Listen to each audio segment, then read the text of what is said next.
Hello and welcome to all our viewers who are here with us today. I'm Kristen Schwarz, licensed midwife and one of the MCs here at Gold Learning. And I have two special guests with me today. I have Andrea Herron and Lori Cromer. Welcome here to Andrea and Lori. Thank you. Thank you.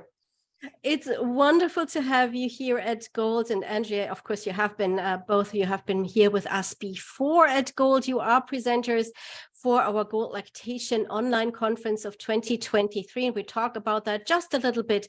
But, and I'll get started with you, Andrea, and tell us a little bit, where in the world are you, first of all? Are you, the two of you together? Obviously in the same room, but we're in the same room, but right now we're in San Luis Obispo, California, which is halfway between San Francisco and Los Angeles. And we live on the beautiful coast of California.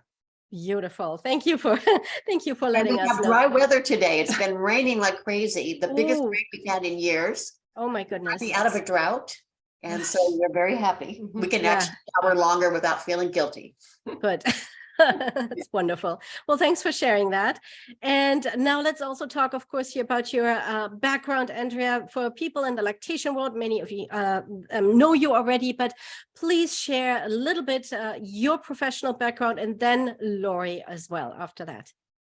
So I started off as a pediatric nurse. Then I became a pediatric nurse practitioner.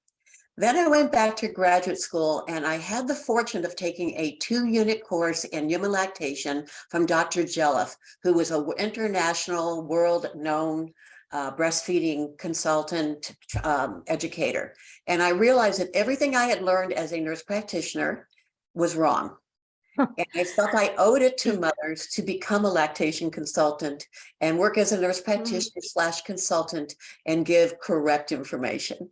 And I'm actually considered one of the oldest nurse practitioners, one of the longest certified nurse practitioners in the nation. I took the first test ever in pediatrics, and I have been a lactation consultant since the very beginning. Thank you for sharing that. I did not know that you were one of the first one. I know you have been in the field for a long, long time and have been doing such amazing and wonderful work in serving the communities and educating also other practitioners. But I didn't know that you were the first one. So that's fantastic. That's wonderful. Yeah. And now to you, Lori. I'm a registered and licensed occupational therapist here in California. My specialty is in pediatrics. I didn't start out in pediatrics. I started out in adult neuro rehab, and then I switched to pediatrics and haven't gone back. And I've been doing that for for pediatrics, probably over 27 years. And I've been an OT for about 30 years. And so, and I've done early intervention, I've done clinic-based therapy. So I've kind of done all of it. And then Andrea and I met here in San Luis Obispo and just started to work together. And it's really been very, very helpful for me to have more information about breastfeeding, and then also the transitioning that we do together. Wonderful. I love how you work together. That makes me very happy, because I do believe teamwork really makes dream work, right? And and this now we're coming to your presentation actually here, where you're talking about addressing abnormal sucking pattern through teamwork and collaboration. So I love that you two are doing that, because you are a great example of how that works.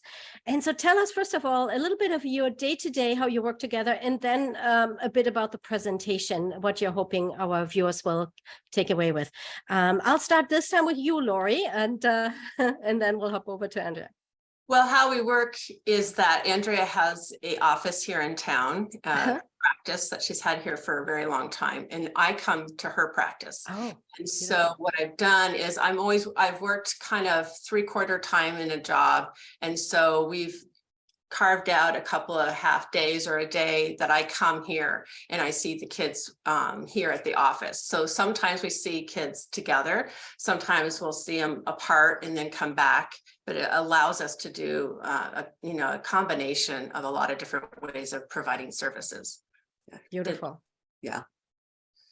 And Andrea? I feel so privileged to be able to have someone like Lori. When you're in private practice and not with a hospital, and then you see these kiddos that obviously have issues that are beyond my scope of practice, to just be able to call Lori and say, can you come work with this baby? It saves so much time for these parents. It starts intervention early, and we're able to identify whether this is going to go away with a little bit of treatment or whether we're going to need to do a referral for long-term treatment. And I think that's the other thing, is that we can refer babies on quicker when they need more help. Yeah. And Right. Andrea, with her background, is so astute in figuring out very quickly, you know, what babies are needing. I can imagine, as a lactation or an IBCLC or lactation care provider in private practice, working alone, it can sometimes feel isolating, right? I mean, it feels like this heavy burden of everything is on our shoulders, on the shoulders of that one practitioner. And if there are cases that are a little bit more complicated, it would help to have somebody else there and going like, how can we work this together? This is a little bit this is out of my scope of practice as a lactation consultant. I need somebody who is really more OT or, you know, speech, or has other competencies. It would be so great to have that combination, to call somebody in, you know, like Lori in this case, and check that kiddo out together and work together on a plan. And then even when the two of you see, oh, well, we need even more help there, and then refer it out.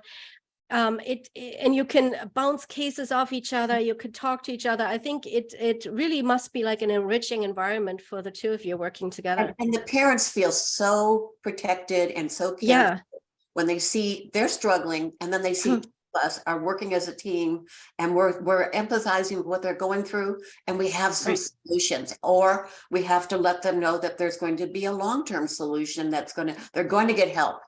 Absolutely. Yeah, absolutely. That's what how we met was Andrea called me on a baby that came in, and I was already working with them. Yeah. And so then that's how, and she called me up and said, I want to collaborate on this, you know, because the mom really wanted to go back to breastfeeding, and we were trying to figure that out. And it was wonderful because on my end, as an occupational therapist, it's wonderful to be able to learn more about just the beginnings of breastfeeding, you know, and that has my eyes to when I need to refer some of the things that, you know, that can be helped. And so for me too, it has helped a lot in terms of with moms who really want to go to breastfeeding, and then I have a better way of planning that out for them. Exactly. It sounds wonderful. It sounds really like the family gets really good care there. For our lactation care providers who are watching this today and go like, yeah, I want to do this. How would you go about finding a collaboration, or, you know, how did you find each other? You were actively looking. What would you recommend to look out for when you feel like I'm open to having some kind of collaborative care and finding another care provider in my area? Well, for me, it was part of my role model. I trained at UCLA. You always, you know, refer babies to specialists. My best friend had WellStart International, and she had an OT on their team. Our lecture at UCLA, my original course that I took on lactation, the specialty lecture was an OT specialist. Fantastic. And actually she moved to our area, and I started referring patients to her right away. And then I had Marjorie Palmer, who lived in our area, who did the NOMAS, so she collaborated with me. And then there was a little time there where I had a few years where there wasn't anybody, and I was actively looking. And then when I saw this patient that Lori was working with, when I just moved into I been here like 2 years. I was looking for someone who was pediatric trained, NDT trained, neurodevelopmentally training. And I saw that, and I said, okay, Lori, come meet me in my office and put this baby together, because I was on the lookout for it, because it's what I've always had. Yeah, so you always had that model of care. Yes. And for you, Lori, how did you see? Well, it was like, you know, Andrea and I just connected with a patient, you know, and so for me, most of the time when I'm seeing a child, they have significant issues going on. And so I'm usually at that point, they're not even thinking about breastfeeding anymore, because is not able to do it. So I didn't have that situation, but in this particular baby, it was kind of, we were at a place where it was kind of, you know, it was either going to work or it wasn't. Yeah. And so when Andrea called me, because the mom knew I was very open to, you know, working on the breastfeeding if we needed to. And so she said, you know, it'll be okay if Andrea calls you. And I said, definitely. So that's how it happened. Wonderful. And great. now we get to see kids that aren't necessarily going to go on for therapy, which has really been a wonderful thing for me, and not a typical situation for most occupational therapists, to see kids that just need a little tweaking for whatever reason. Their central nervous system needs a little extra help, need a little extra help to heal, and maybe they had a difficult delivery or whatever may have been happening, and then it kind of resolves and they go on. Yeah. Right. Wonderful. Fantastic. Well, thank you for sharing that. So let's briefly talk about the presentation too, the addressing abnormal sucking patterns through teamwork and collaboration. So what are you hoping our viewers will take away from this presentation? Andrea, start with you. So number one is just recognizing the difference in our training. Okay. For me, it's knowing my limits. That's a good one. Yeah. Identify the problem is out of my scope of practice. Right. The next thing is finding someone like a Lori, if you are a lactation consultant in private practice, that you can collaborate with. And then we really emphasize what are the literature says are high risk historical perinatal issues that should alert you to look for sucking problems. And how to really see them when you're doing a physical. We go through a physical. Lori goes through her physical, what she does for her treatment. And then we have case studies to actually show you how we work together. And one all the way from the time the baby was in the hospital till the end, and a couple that are just brief ones. Case studies are great. I mean, they're so great for learning. Love seeing that you're having those, because I feel like we get so much out of it, you know, really seeing actual cases there. Thank you. And Lori? I think for me, it's that a lot for us, when you're working with children that have more issues, breastfeeding kind of goes by the wayside pretty quick. And so I think for me, what it's done is kept it up to the forefront of all of the kids that I work with, all the babies that I work with, knowing that there may be a way that we can do it. There's other ways, there's other things that a lactation specialist will know, you know, that you may not know as an occupational therapist. So they have tricks as well. And they have tricks. I love it. And I've learned a lot with that, you know, with Andrea. And so, and I think we don't know that, you know, and it's been a long time since I've been in school. So they may be talking a little bit more about that, hopefully, especially with if you're going into, if you're specializing in feeding. But I do think there's more OTs that are becoming lactation specialists. Specialists. Beautiful. Yeah, for me personally, that's what helped me. Fantastic. Well, thank you so much. And before I let you go, I want to mention something here. Andrea was so kind to send some books here, her book, Suckle, Sleep, Thrive.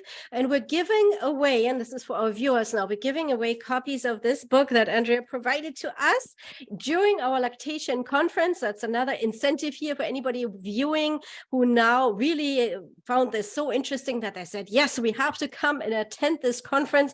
Another little incentive here that we're giving this wonderful book away. I mean, it's absolutely fantastic here. Every lactation consultant should have that one. Yeah, and your presentation will be live during the conference, of course, as well. And for our viewers also, if they can't be there live, everything is always recorded so they can watch the presentation at their convenience as well. So thank you so much, Andrea and Lori, for sitting down here with me, talking about the amazing work you're doing together in collaboration there in California. And thank you so much. You're welcome. You're welcome. Take care. And for our viewers now, as I mentioned, this presentation is part of the GOLD Lactation Online Conference coming up here. We get started April 3rd with our opening keynote presentation that is open access and totally free of charge. So make sure you sign up for that. You can find out all the information about Andrea's and Lori's presentation, the keynote, and all the other presentations, networking sessions, interactive sessions that we have as part of the conference at goldlactation.com. I hope I see everyone at the conference. Bye-bye, everyone. Bye. Bye.